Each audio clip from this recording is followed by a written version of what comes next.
Welcome to Numisnerd, where hidden coins become hidden wealth. Now take a close look at this coin. At first glance, it looks completely ordinary, small, worn, the kind of coin most people would never think twice about spending. But this is the 1942 D Jefferson nickel, and it hides a story that could make even a casual coin collector stop and take notice. The year 1942 marked a dramatic shift in American coinage. World War II was raging, and metal shortages were affecting industries across the country, including the U.S. Mint. Jefferson nickels, which had been struck in a copper-nickel composition since 1938, suddenly needed to adapt. The Mint began producing war nickels, made from an alloy of 35% silver, 56% copper, and 9% manganese to conserve nickel for wartime needs. The 1942 D is right at that transition period, making it especially intriguing for collectors. At first glance, it looks just like any other nickel. Thomas Jefferson's profile faces left on the obverse, dignified and calm. The word liberty stretches above his head, with the motto, "In God we trust," to the left.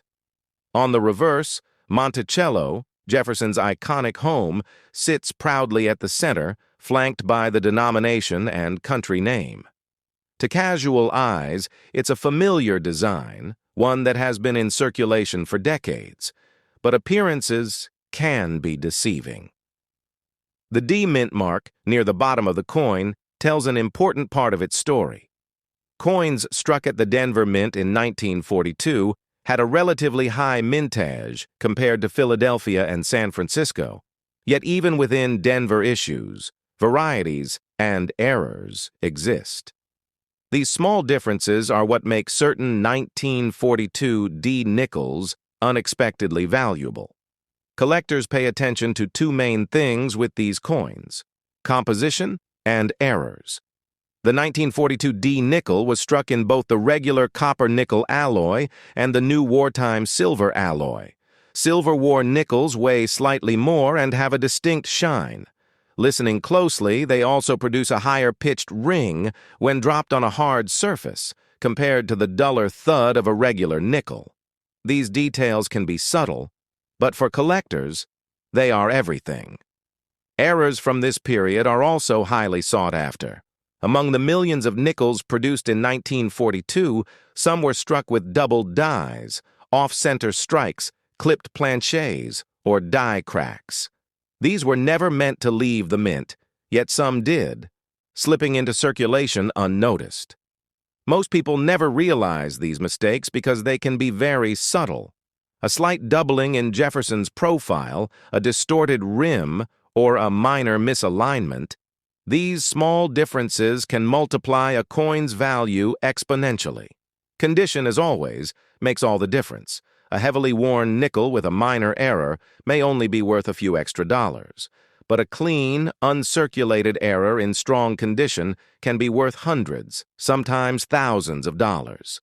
Serious collectors pay attention not just to the presence of an error, but also to the coin's overall appearance, luster, and surface quality.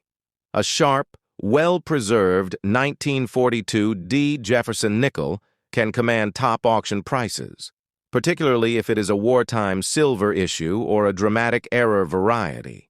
Even coins without major errors carry value. The Silver War nickels, in particular, have intrinsic metal value as well as historical significance.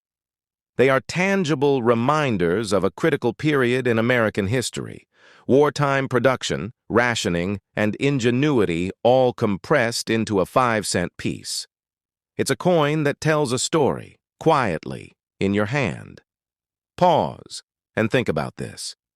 A coin worth only 5 cents, perhaps passed from person to person for decades, now commanding prices hundreds or even thousands of times greater. Because it survived, because it carries a small mistake, because history has made it rare. Here's what most people don't realize. These coins are still out there, sitting in old jars, Forgotten coin rolls, passed down collections. Most 1942 D nickels look ordinary at first glance, and that's exactly why people overlook their potential. They are modern coins hiding extraordinary value in plain sight. If you ever come across a 1942 D Jefferson nickel, slow down. Examine it carefully. Check the mint mark. Compare its weight and appearance to a standard nickel. Look for doubling, misalignment, or any unusual features. And whatever you do, never clean it. Cleaning can destroy value instantly and ruin the coin's historical integrity. Because sometimes the most valuable coins don't look valuable at all. They are sitting quietly, waiting for someone who pays attention to see their true worth. The next legendary nickel, the one that could be worth more than a small car, might already be sitting quietly in your hand. All it takes is a second look, patience, and knowledge to uncover its hidden story.